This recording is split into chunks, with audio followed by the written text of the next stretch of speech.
Well, thank you for the opportunity to come along here and speak today. And every time I go after Tariana, I kind of think there's nothing left to say. But what I thought that I might focus on is, because I know a number of you in the room are funders, you work for other Crown agencies, maybe to have a bit of a challenge around what it is that you do, and whether in fact you operate your organisation in a way that actually makes the difference for our families. And I want to say that because you have an opportunity as a key role as change agents. We are at a particular time in our lives where our people are not doing as well as what they should be.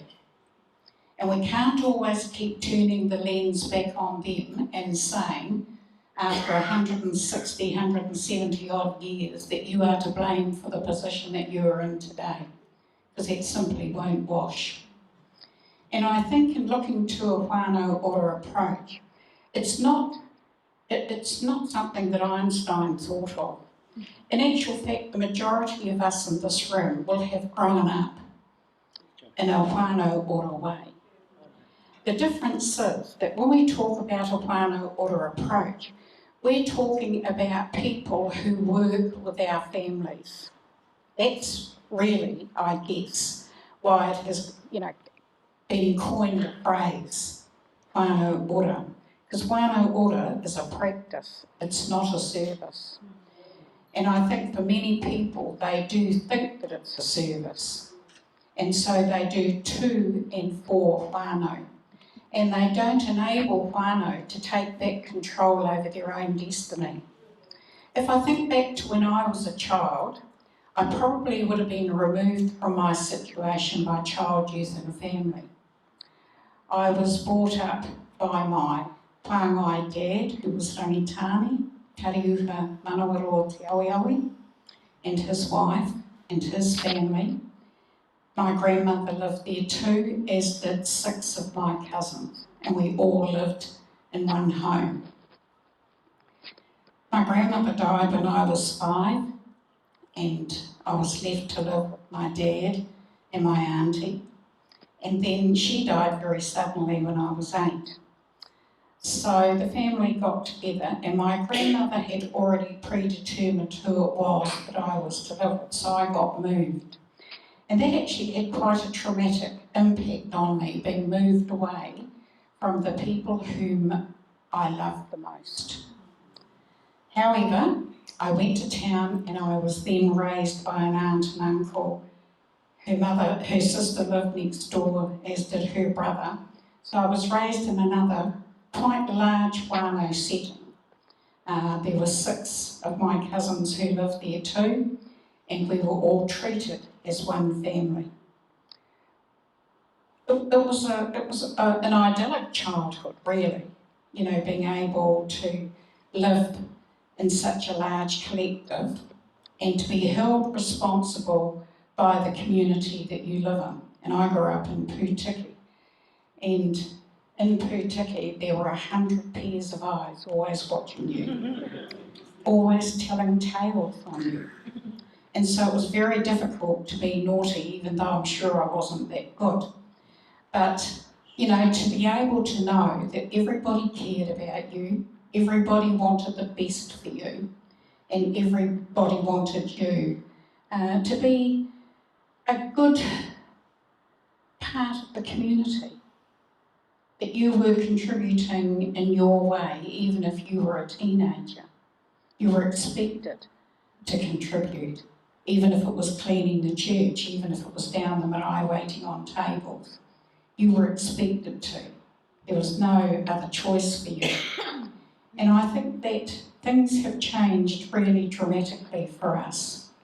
That the world that I grew up in really now no longer always exists, even though it is still there. And I can say that because I'm raising a 15-year-old granddaughter who I'm finding it very difficult to practice Whanau Ora with. Doesn't mean I love her any less. She's a bit of a challenge.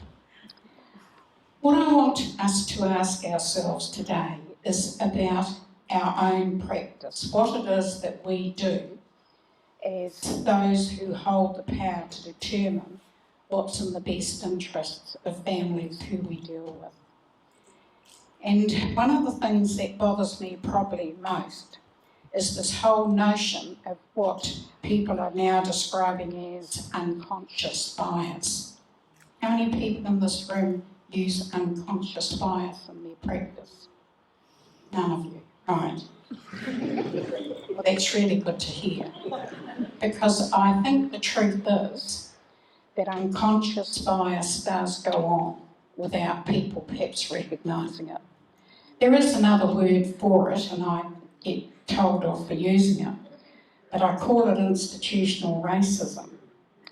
Because when you don't realise and you don't understand exactly what it is that you are doing to others, it's quite easy to fall back to what you know, what you understand, what your rules are in your organisation, what your funding parameters are, and you forget that in the end somebody has to be the recipient of all of that.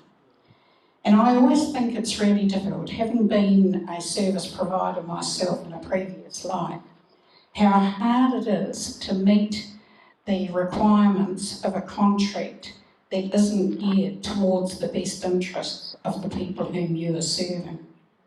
And it does worry me that far too often we think we can fix people up. And I want to say to you that in my 50 odd years of working, I can't point my finger at anybody and know that I fix them up. But what I can do is look at many people whom I have worked with in the past who have fixed themselves up. And it is about trusting people to know what is best for themselves. And sometimes that's quite hard to see when you're going down the pathway of someone's home and you can see everything that is wrong and you don't feel that you can trust them to know what's best for themselves. It's too easy to not trust them. But in reality, until we give people the strength and the self-belief that they can do and they will do and they want to do, you and I are not going to make the difference that we think we can. And I don't say that to undermine the kind of work that you're doing. And this isn't aimed at any one particular organisation, but it is aimed at all of us to think really carefully about the difference that we have made in people's lives. And if you look at the statistics today, they tell us that none of us have done very well, actually. As providers, as funders, we haven't done the best job. And of course, the government is probably mainly to blame because the government determines your funding and what you will use it for. But there has to come a time when you are in a particular leadership role in your organisation that you can begin to consider how you transform families' lives. How do you give people the self-belief that they can be the leader within their own family? I really get tired of people saying, well, I couldn't find anybody to do it. I couldn't find anybody to take responsibility. I have never in my lifetime met a family, and I'm talking broader than the ones who just live in this house, who don't have somebody who's got the leadership potential to assist themselves to get out of the situation they're in. And I can say that even within my own situation. You know what? I have to admit that I had to go outside of ourselves with my baby. And it actually took quite a lot of courage for us as a whānau to admit that we were getting nowhere. Put out 2 schools, secondary schools, for behavioural issues, so that you get to the point where you think, what am I doing wrong? And that's a question we have constantly asked ourselves. And everybody in my family says, well, she's too spoiled. That's what's wrong. But you know, that's an easy thing to say when you have a child who doesn't respond to anything that is important for her future. And you know, I keep on thinking to myself, gosh, I'm 70, I mightn't live much longer, and I'm terrified to think who might have to look after her, because it will be hard. So quite important for us to find a way forward. And so we have gone outside of ourselves. And I want to meet Luke, taking on the triple job, helping us, our baby. But I do know this, I know that within her she has had, I was looking at the experiences that Matu had put up there, and I thought to myself, everything on that wall were things that she's been a part of. The only thing that she hasn't been able to adapt to and to accept is her educational experiences. And that's, you know, that's a major one. I keep saying to her, if you want to wash dishes for the rest of your life, you're going the right way. And she said, doesn't like washing dishes. But you know, when I think about the inequality, the inequities that our people have experienced, I have to say that each and every one of us has a responsibility to address that. It doesn't matter at what level in an organisation you are. At some point you have to turn the lens back onto yourself and start to decide what it is that you can do better. Should you be challenging your organisation? Should you be thinking really careful, or don't you care? You know, don't you really care that people are failing the way that they are? I mean, even if I think about my baby, look, if it was another child, and I have spent most of my life fighting with people, if it was another child who belonged to another family, I would not be sitting back and allowing them to put her out of school. I would not accept it. But because she's mine, you know, I kind of feel that I don't want to put the school in a difficult position by challenging why they're putting her out, because I can understand how difficult she can be.